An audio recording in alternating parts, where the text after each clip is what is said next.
Bom, a gente segue por aqui, a gente vai só trazer o Cristiano, então, para a nossa conversa. Enquanto isso, soja continua subindo, milho e trigo hoje também em alta, e o que a gente vai tratar com ele é de um tour de safra importantíssimo que a Pátria acabou de concluir, não só no Brasil, mas também na Argentina. Vamos ver se o Cristiano já está conosco. Bom dia, senhor Cristiano Palavra, seja bem-vindo ao Bom Dia Agronegócio, meu amigo, é sempre um prazer receber você aqui. Muito bom dia, Carla. Obrigado pelo convite. É um prazer sempre falar com notícias agrícolas. Temos informações aí importantes, compartilhar um pouco do que a gente viu nesse tour de mais de 5 mil quilômetros aí que a gente fez pelo sul do Brasil e também, principalmente, pela Argentina. Cris, vamos começar pelo Brasil, porque a gente tem recebido muitos questionamentos aqui no Notícias Agrícolas sobre essas manchetes que, naturalmente, nós e outros veículos de comunicação focados no agronegócio seguimos dando de que teremos uma safra recorde. É importante a gente entender que, apesar de problemas sérios, nós ainda teremos uma safra maior do que a do ano passado. É isso que você pôde constatar nesses milhares de quilômetros que você percorreu pelo Brasil?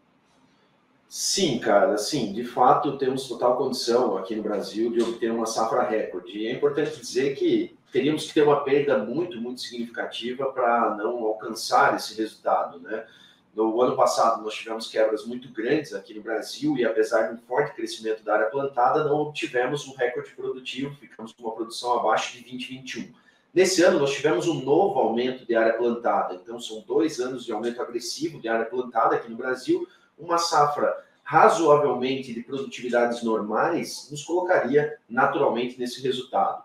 Mas é claro que existem problemas pontuais em algumas regiões do Brasil. A gente estava bastante focado em observar esses problemas no Rio Grande do Sul, até pelos relatos de nossa clientela, relatos de nossos parceiros de lá, e de fato rodamos ali por Santa Catarina em direção às principais regiões produtoras do Rio Grande e a gente viu que sim, tem umas situações delicadas, principalmente em solo gaúcho.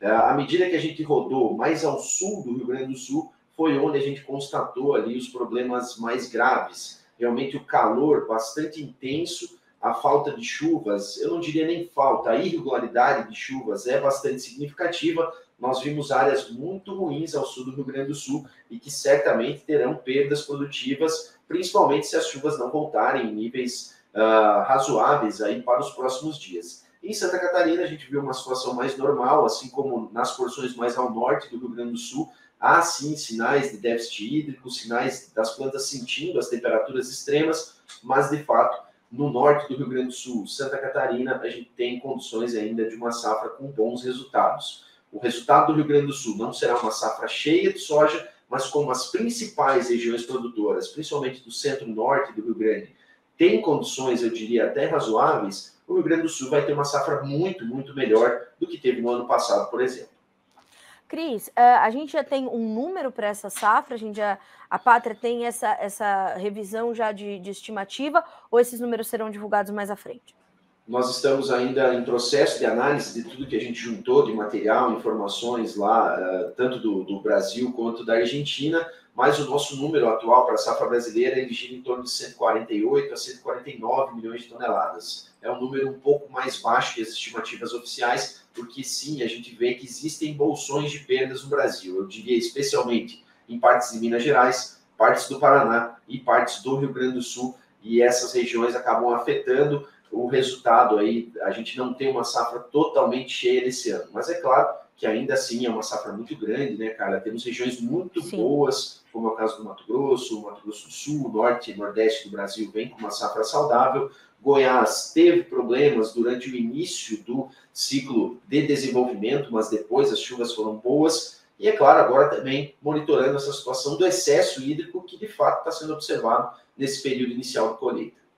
Quando a gente olha para o Rio Grande do Sul, a gente tem, Cris, a possibilidade de ver o que está acontecendo na Argentina, as chuvas chegando, enfim, claro que ainda irregulares, insuficientes, mas beneficiando, mesmo que parcialmente, aquelas lavouras que foram plantadas um pouco mais tarde. Essa condição, ela é observada no Rio Grande do Sul também, e onde elas chegam, se chegam, né, elas têm também essa capacidade de recuperação mesmo que limitada, nos campos semeados mais tarde?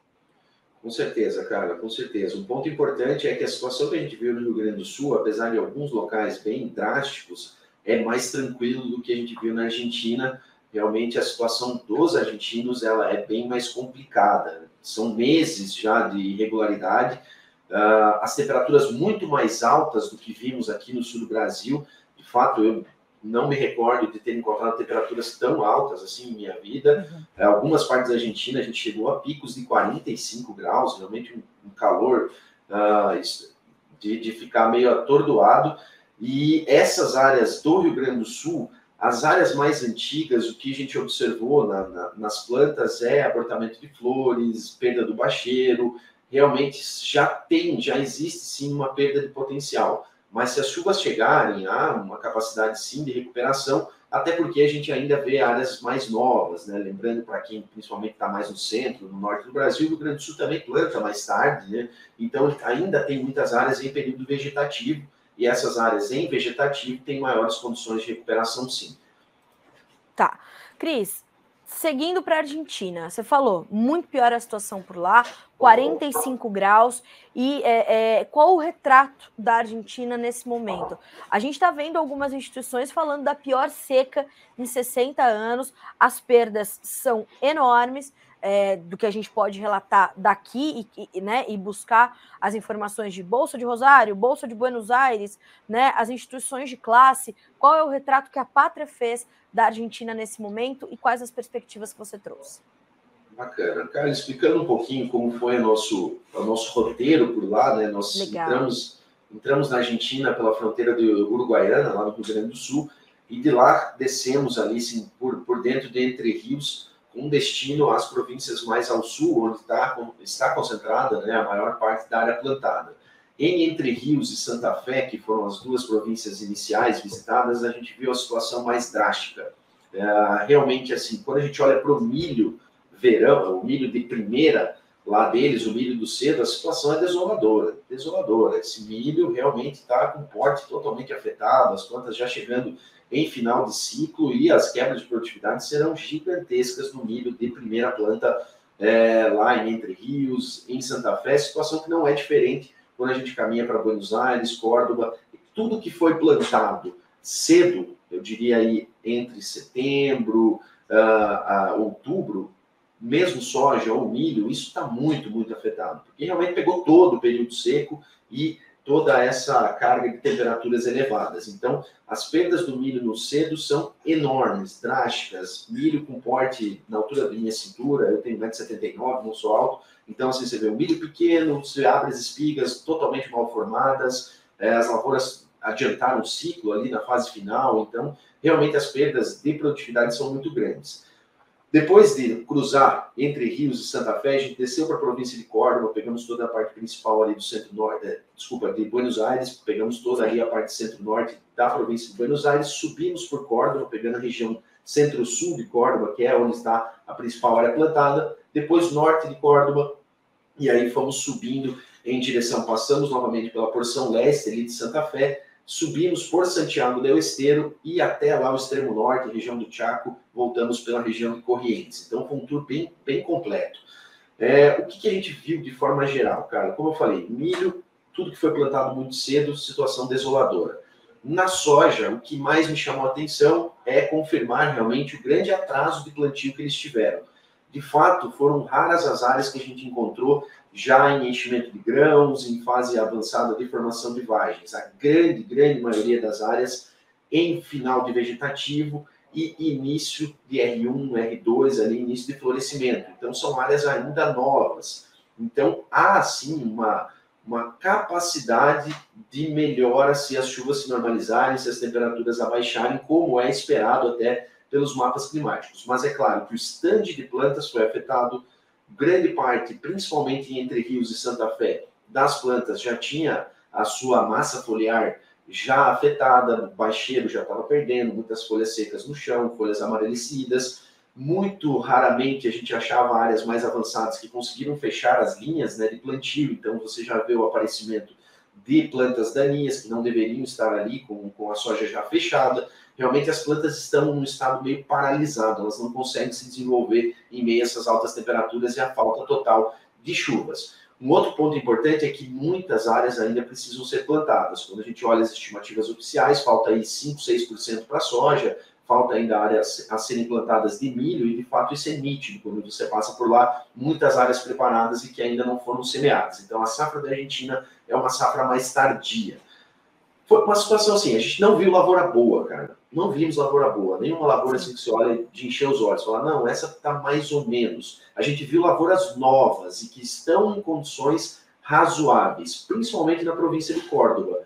Córdoba teve um pouco mais de chuvas do que outras regiões, assim como Buenos Aires. A seca maior se concentra ali em Entre Rios, em Santa Fé, algumas porções de Córdoba, mas no geral, a gente até pegou chuva em alguns pontos isolados. Chuvas pequenas, que não mudam muito a situação, mas pegamos chuvas. Essas áreas mais novas, tanto de milho quanto de soja, elas ainda estavam em condições aí de se desenvolverem de uma forma boa se as chuvas voltarem daqui para frente. Como o plantio foi muito atrasado, não são poucas essas áreas que são passíveis de recuperação. Recuperação total? Impossível, impossível. O stand já está afetado, a massa foliar das plantas já está afetada, mas a gente pode ver um estancamento dessas quebras que estavam em desenvolvimento pleno por lá.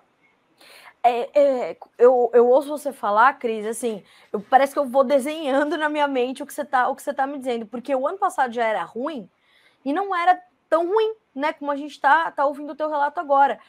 A gente vê uma condição muito pior, e eu imagino que por conta das quebras no ano passado, dificuldade de comercialização, até vir o dólar soja e tudo mais, o produtor argentino teve de colocar menos tecnologia também no campo, por dificuldade de custos de produção, que já eram muito altos também na hora do planejamento dessa safra, não? Bem colocado, cara. Realmente, quando a gente olha, o ano passado foi bem ruim para eles, mas os números finais da safra argentina no ano passado não foram terríveis, né? Quando a gente via ao longo do desenvolvimento toda a seca, as altas temperaturas que também ocorreram, e depois a gente olha para os números finais da safra, que tiveram perdas ali de 6, 7, 10 milhões de toneladas, dependendo do número inicial que foi assumido, esse ano está muito pior. Esse ano está muito pior e as perdas tendem a ser maiores, né? E, de fato, conversando com os produtores argentinos, em especial dessas regiões mais secas, como Entre Rios e Santa Fé, em alguns casos chegava a ser meio desolador, sabe, cara? O pessoal muito desanimado, muito desanimado. E aí a gente acaba fazendo as perguntas ali para eles e querendo saber um pouco mais sobre a situação do governo e tudo mais. A gente sente um desalento em relação ao atual governo, pessoal muito chateado também com o que aconteceu no Brasil. Isso me chamou bastante atenção, eles estão acompanhando de perto. Por exemplo, os episódios ali do dia 8 é de conhecimento de todos, né? Eles acompanharam muito isso. E para eles estão numa situação assim, vocês deixaram acontecer o que aconteceu aqui com a gente, deixaram o pessoal voltar ao poder. E um desalento em relação a isso, porque na Argentina, com a maioria que a gente conversou, é claro que o pessoal mais ligado ao agro, né, que já tem um perfil talvez um pouco diferente do que o pessoal da capital, né, de Buenos Aires, eles entendiam que o Brasil vinha numa situação muito boa, vinha colocando ali uma situação muito boa ao país. E realmente para eles foi uma surpresa também a gente ter dado esse passo para trás em termos de política, né? Só que em relação a toda essa questão do governo, eu senti um certo conformismo na Argentina em relação às restrições, a falta de incentivo à agricultura de lá. O que realmente os deixa muito, muito preocupados e tem aniquilado ali as margens são esses episódios de seca, um segundo ano de seca. Inclusive, em uma das visitas, eu comentei com o pessoal aqui da Pátria, o produtor acabou até chorando e tal, falando, pô, tá muito difícil continuar, porque secas sucessivas aniquilam todo o poder de compra, todo o poder de continuar na atividade. A maioria dos produtores ainda tem grão para vender da safra passada, porque realmente só aproveitaram aqueles episódios do câmbio diferenciado, tem guardado o produto ali como uma forma até de se proteger da desvalorização da moeda. Sim. E, de fato, a gente percebe que há um desincentivo à agricultura da Argentina. Porém, um ponto que também me chamou a atenção e que era uma dúvida grande dos clientes da Pátria era em relação a, por exemplo, o maquinário. A agricultura da Argentina está ficando sucateada. de fato a gente não percebe isso de imediato, sabe, Carla? As estruturas das fazendas são, de certa forma, boas, maquinários também, não vimos assim maquinários muito antigos, grande parte dos produtores ainda conseguiu investir nos últimos anos, então é uma situação que está em deterioração, né? O que chama atenção é a estagnação da agricultura da Argentina e não uma queda dela, né? Se você pegar, por exemplo, a maior área plantada de soja da Argentina foi há 7, 8 anos atrás, de lá para cá, Que loucura, cresceu, né, a área de soja, né? Então você vê que eles estão estagnados, não estão conseguindo crescer. Né? Mas quando a gente olha para essa relação agronegócio e política na Argentina, Cris, eu me lembro, e eu falo muito, sempre que esse assunto vem, eu falo de uma notícia que eu escrevi no dia da eleição de Alberto Fernandes, né, no dia da posse de Alberto Fernandes e Cristina Kirchner, e eu recuperei o que a Cristina Kirchner já tinha feito com a agropecuária argentina em seu mandato e o que o marido dela já tinha feito também. E o prognóstico era exatamente o que está acontecendo. Na semana passada, a gente fez uma notícia mostrando que mais de 62% da receita que se produz no campo fica para o Estado. A carga tributária não está sendo revista pelo governo diante de tudo que você acabou de me relatar, né? Então, é inimaginável a gente entender que um governo consegue, de forma tão pacífica, tão plácida, estrangular a sua galinha dos ovos de ouro sem ter qualquer peso na consciência, Cristiano Palavra. É um desalento, porque você está ali produzindo, gerando divisas, aí vem o seu ministro da Economia, pega uma medida travestida de grande suporte ao agronegócio, entrega isso aos produtores argentinos e fala, olha, estou te ajudando, estou criando um câmbio para ti, para você achar ali o teu bom momento. Não é para ele, né, Cris? Ele precisa vender, ele não produz para guardar, ele produz para vender. Mas como é que vende? Aí te dá um câmbio. Aí, Cris, se você abre agora, né? Eu sempre me refiro aqui ao Infocampo, que é uma espécie de notícias agrícolas da Argentina.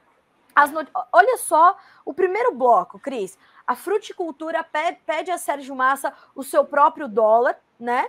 Então, assim, a gente vai dar dólar para o produtor de soja e para o produtor de milho, de leite, de trigo, de girassol, de frutas, de carne, né?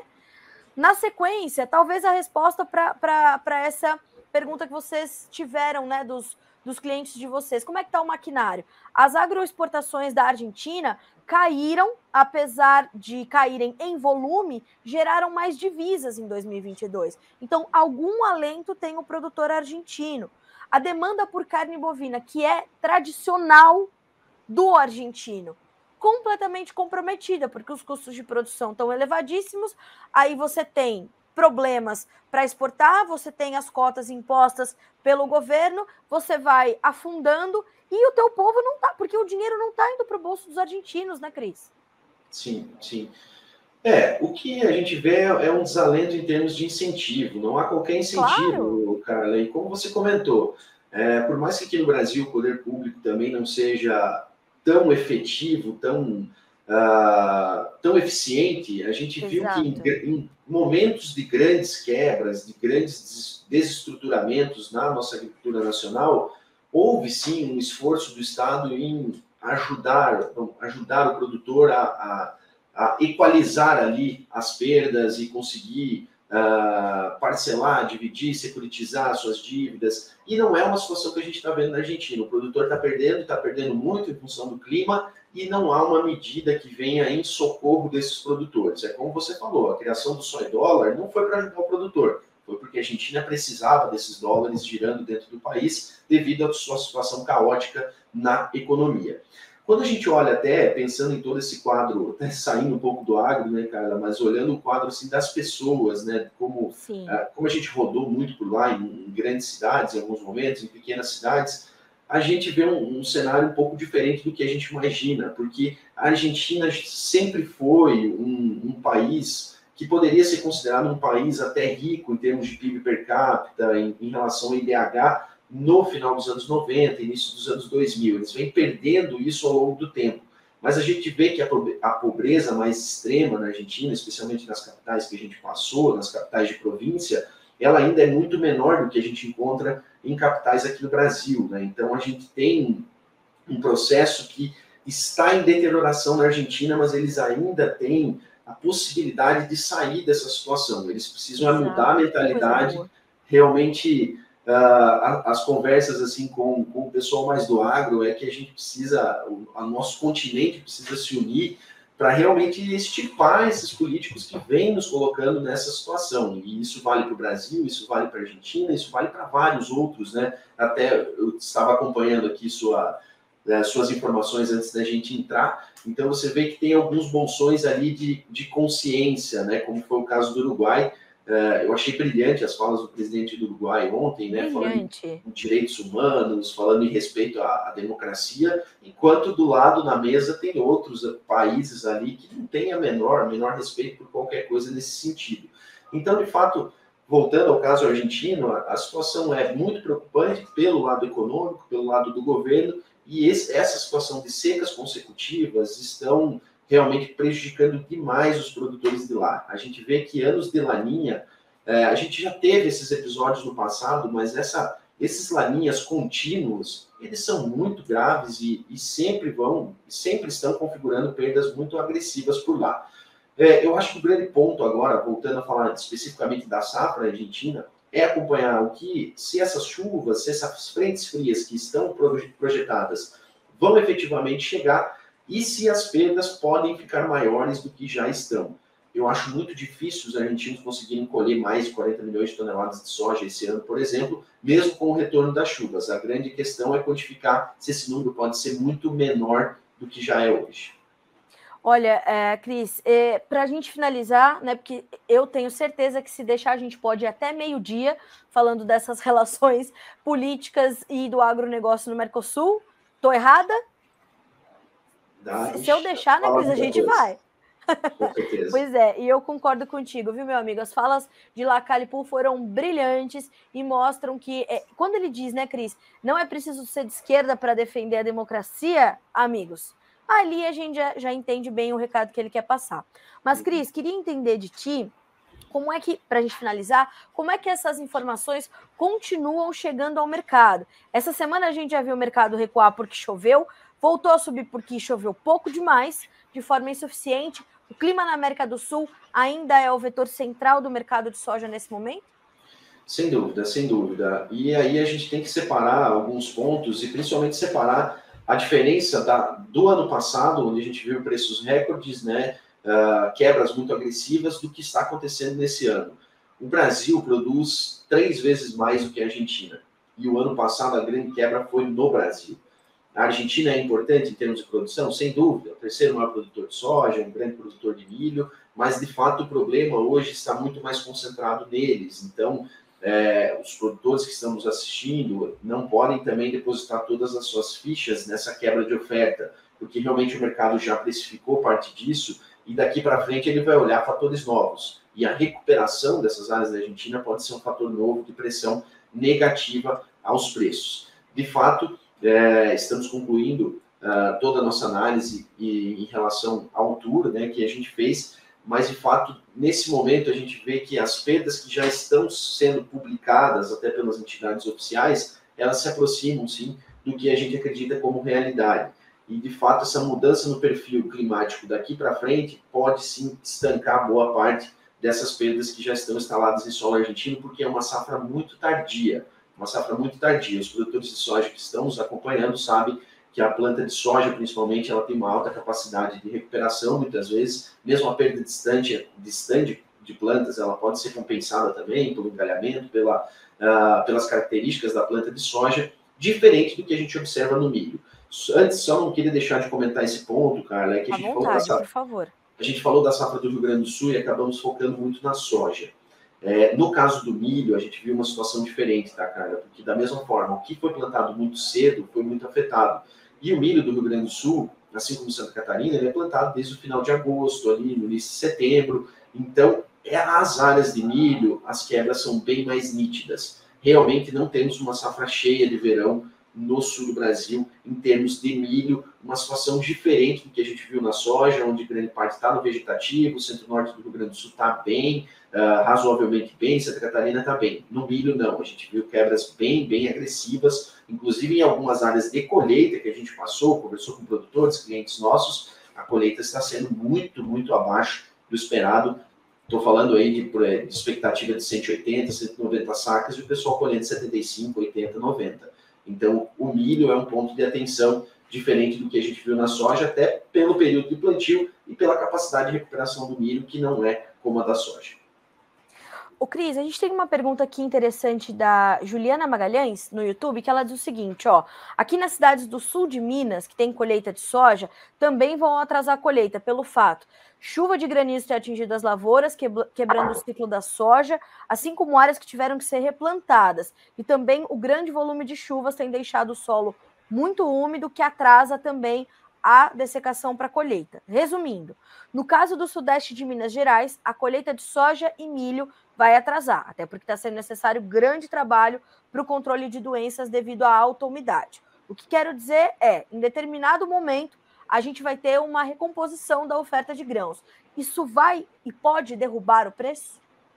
Sem dúvida, momentos de oferta muito agressiva são sempre uma preocupação em termos de preço. Esse atraso no ciclo da cultura da soja aqui no Brasil, especialmente no centro do Brasil, ele está sendo observado em várias regiões, viu, Juliano? Inclusive, a gente está aqui em Goiás, né, e os relatos são de atrasos de pelo menos 7 a 10 dias também no ciclo produtivo, seja por um excesso de dias nublados e agora as chuvas que estão muito intensas, assim como a gente vê no Mato Grosso, por exemplo. A gente vai ter uma grande entrada de oferta de soja, e uma entrada de soja que está menos vendida do que na média dos anos anteriores. Então, principalmente quando chegarmos aí aqueles momentos onde os compromissos financeiros são inadiáveis para o produtor, a gente vai ter sim uma pressão dessa entrada de oferta. É claro que isso por si só, o mercado não vai olhar só para isso, vai olhar outros fatores, né, para determinar se os preços vão cair ou não, mas sem dúvida esse é um grande fator de pressão negativa aos preços. A entrada de uma grande safra, uma safra que ainda está disponível para venda e que em algum momento os produtores vão ter que fazer essa venda, vão ter que colocar toda essa oferta no mercado, porque os compromissos financeiros vão chegar. Ou seja, né, Cris, a gente também vai ver, diante disso tudo, uma mudança na nossa dinâmica de comercialização, portanto, de soja e milho, provavelmente, aqui no Brasil. Com certeza, com certeza. A gente está passando por uma mudança de dinâmica. Os produtores eram mais ávidos à venda antecipada, né? Até Sim. 2, 3 anos atrás. Claro que o sul do Brasil vendia menos antecipado, no centro mais, mas esse ano a gente vê que de fato eu diria, menos produtores estão incentivados a vender antecipadamente, até pelo histórico das últimas 2 safras. Mas essa safra que entra, uma safra grande aqui no Brasil, vai ter muito produto disponível daqui para frente. A gente não está vendo um grande arroxo das empresas compradoras na intenção de compra. Então, não só a preocupação está pelo lado da oferta, que vai ser grande, mas também a gente vê que a ponta da demanda, os compradores estão esperando realmente essa oferta para entrar no mercado com mais agressividade. A gente vê que as empresas estão, de certa forma, com o pé no freio. Essa situação da Argentina, também importante dizer, a Argentina é um grande processador de soja, né? Então, o que a gente sabe de fato é que eles vão processar menos esse ano, vai ter menos farelo, vai ter menos óleo disponível para exportação, e isso traz uma vantagem também para as indústrias aqui no Brasil. E, de fato, quando a gente olha os preços em cada região, a gente vê a ponta industrial mais competitiva do que a ponta exportadora. Esse é um ponto de atenção também aos produtores que têm aí indústrias instaladas em sua região que têm viabilidade para vender diretamente para as indústrias. Maravilha, é isso que a gente vai acompanhar. Cristiano, olha, obrigada por estar conosco hoje, mas principalmente pela informações de altíssimo nível, né? Como sempre, tudo que vem da pátria vem com essa característica. Obrigada, viu, Cris? É sempre bom receber você, conversar, trocar ideias, e isso é o que leva o Brasil para frente. E a gente tem que lembrar, né, meu amigo? Os governos passam e o Estado fica. Passamos por isso, já passamos outras vezes, vamos passar novamente. Sugiro que... Depois vou te mandar um artigo do Stefan Kanitz falando justamente isso, que passamos quase que a um regime de servidão. Como vamos viver isso? A escolha vai ser nossa, né, Cris? Vamos entender. Valeu, Carla. Obrigado pelo convite aqui. É sempre um prazer estar com vocês. Parabéns pelo programa. E, de fato, são muitas incertezas aí quando a gente pensa no governo daqui para frente, mas a gente vai vencer, vai conseguir passar por esse momento. Tivemos uma safra positiva aqui no Brasil, isso já é um ponto de alento aos produtores, especialmente do Sul, que vinham sofrendo bastante com a situação do ano passado. Vamos para frente, vai dar tudo certo. E realmente, quem precisar aí de mais informações, de estratégias aí para negociar o seu grão daqui para frente, nesse ano de incertezas, deixo todos os contatos da Pátria aqui à disposição de vocês. Combinada. Cris, obrigada, meu amigo. Até a próxima. Bom trabalho para você. Valeu, até a próxima. Até mais.